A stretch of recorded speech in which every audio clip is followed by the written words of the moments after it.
नमस्कार, मनी 9 की budget decode series में आपका स्वागत है। मैं हूं शुभम शंकर। आज के इस वीडियो में हम जिस आंकड़े की चर्चा करेंगे वो आंकड़ा है 10,79,971 करोड़ रुपए का।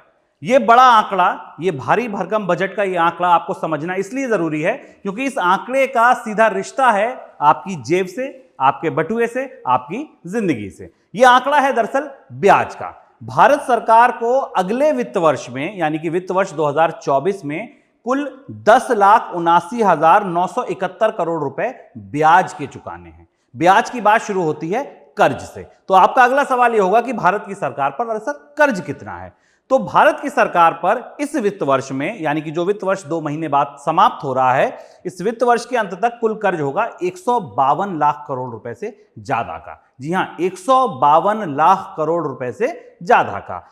जबकि अगले वित्त वर्ष की समाप्ति पर यानी कि 31 मार्च 2024 तक अनुमान है कि यह कर्ज बढ़कर 169 लाख करोड़ रुपए से ज्यादा का हो जाएगा। अब भारत की सरकार पर 169 लाख करोड़ रुपए का जो कर्ज होगा उसके लिए सरकार को पूरे साल में ब्याज में देने हैं 10,79,971 करोड़ रुपए।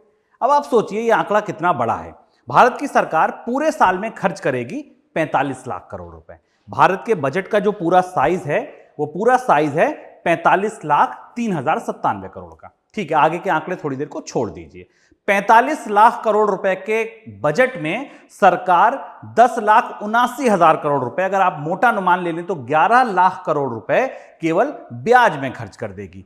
अब आप सोचिए, अगर भारत सरकार कोई कंपनी है, भारत सरकार कोई व्यक्ति है जो 45 रुपए पूरे साल में खर्च करता है और उसमें से वो 11 रुपए करीब केवल ब्याज चुकाने में दे देता है जो उसने कर्ज ले रखा है, तो उसकी माली हालत कैसी है ये आप समझ सकते हैं। अब आप समझिए कि 10 लाख करोड़ का या 11 लाख करोड़ का ये आंकड़ा बड़ा कितना है, क्योंकि तब आप ये समझ पाएंगे कि हम कर्ज दे कितना रहे हैं, ब्याज दे कितना रहे हैं, कर्ज जो ले रखा है उस पर।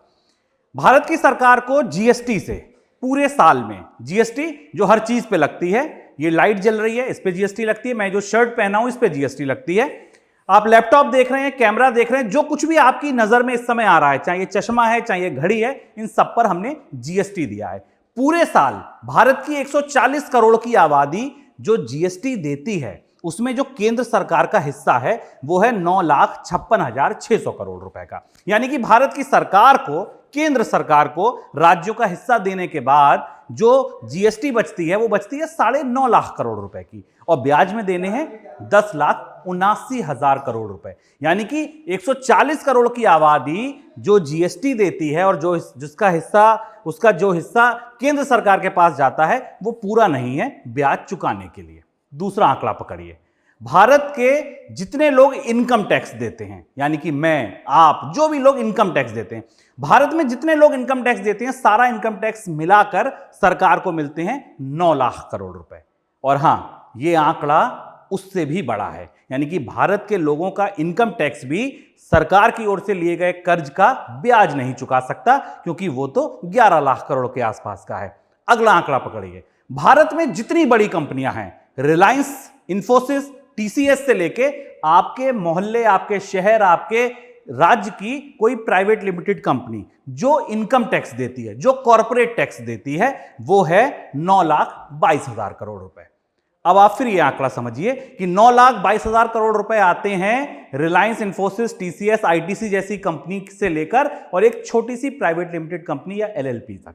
लेकिन ये सारा पैसा भी पूरा नहीं है ब्याज की राशि चुकाने को। जब मैं ब्याज कह रहा हूं तो सोचिए मूलधन की तो अभी बात ही नहीं हो रही है, ये तो केवल ब्याज चुकाया जा रहा है।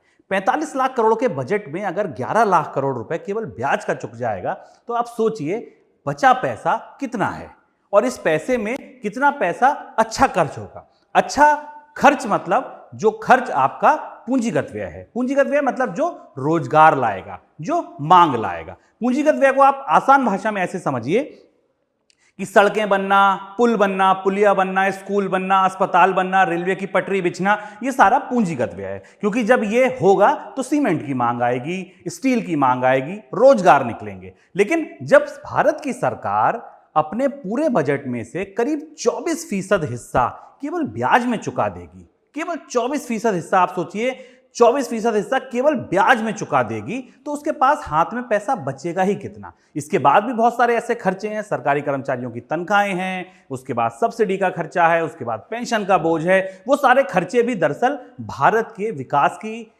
जो पूरी कहानी है उसमें बहुत योगदान दे नहीं पाते हैं। एक और आंकड़ा पकड़िए, भारत की सरकार ने कहा कि इस साल पूंजीगत व्यय हम 10 लाख करोड़ रुपए करेंगे।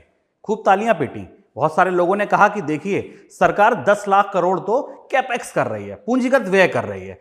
आपको पता है पूंजीगत व्यय से भी बड़ा है आंकड़ा, सरकार ब्याज दे रही है। आपने इस आंकड़े की क्या चर्चा होती सुनी सदन में? आप संसद में किसी ने ये कहा कि सरकार इतना ब्याज क्यों दे रही है? आप सोच के देखिए कि ये ब्याज का आंकड़ा कितना बड़ा है कि हमारा income tax, GST, corporate tax, कोई भी अकेले अगर आप रख लीजिए तो ब्याज नहीं चुका सकता। और जब हम ब्याज ही चुका रहे हैं तो जिस दिन मूलधन चुकाने की नौबत आएगी उस दिन क्या होगा? तो आप ये कह सकते हैं कि ब्याज का ये आंकड़ा दरअसल भारत की विकास की राह में सबसे बड़ा रोड़ा है।